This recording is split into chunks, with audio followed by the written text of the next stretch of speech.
सूर्य और वायु की कहानी। एक बार की बात है, एक दिन सूर्य और हवा में अचानक विवाद होने लगा।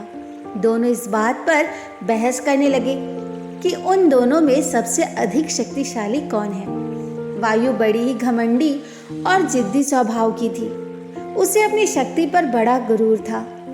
उसका मानना था कि वह अगर तेज गति से बहने लगे तो बड़े बड़े पेड़ों को उखाड़ सकती है। उसमें मौजूद आर्द्रता नदियों और झीलों के पानी को जमा कर सकती है। अपने इसी घमंड के चलते वायु ने सूर्य से बहस करते हुए कहा, मैं तुमसे ज्यादा शक्तिशाली हूँ। मैं चाहूँ तो किसी को भी अपने झोंके से हिला सकती हूँ। सूर्य ने हवा की बात मानने से इनकार कर दिया और कहा, बड़े ही शांत तरीके से कहा, देखो, कभी भी अपने पर घमंड नहीं करना चाहिए। हवा यह सुनकर चिढ़ गई और खुद को ज्यादा शक्तिशाली बताती रही। इस पर दोनों आपस में बहस कर ही रहे थे कि उन्हें तभी रास्ते में एक आदमी दिखाई दिया। उस आदमी ने कोट पहना हुआ था। उसे देखकर सूर्य के मन में एक योजना आई। उसने हवा से कहा, जो भी इस आदमी को उसका कोट उतारने के लिए मजबूर कर देगा, उसे ही अधिक शक्तिशाली माना जाएगा। हवा ने बात मान ली और कहा, ठीक है, सबसे पहले मैं कोशिश करूंगी। तब तक तुम बादलों में छिप जाओ। सूर्य बादलों के पीछे छिप गई।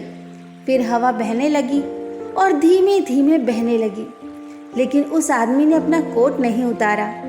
फिर वह तेजी से बहने लगी।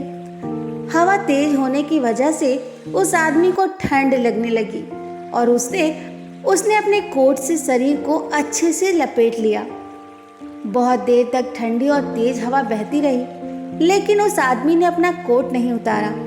अंत में हवा थककर शांत हो गई। इसके बाद सूर्य की बारी आई। वह बादलों से बाहर निकला और हल्की धूप करके चमकने लगा।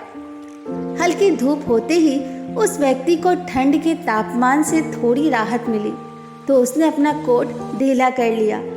इसके बाद फिर सूर्य तेजी से चमकने लगा और तेज धूप निकली। तेज धूप होते ही आदमी को गर्मी लगने लगी और उसने अपना कोट उतार दिया।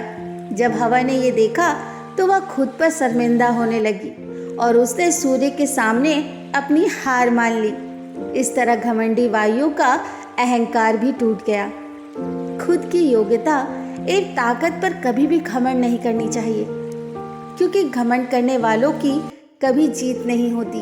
तो दोस्तों, आज की ये कहानी कैसी लगी कमेंट बॉक्स में ज़रूर बताएं।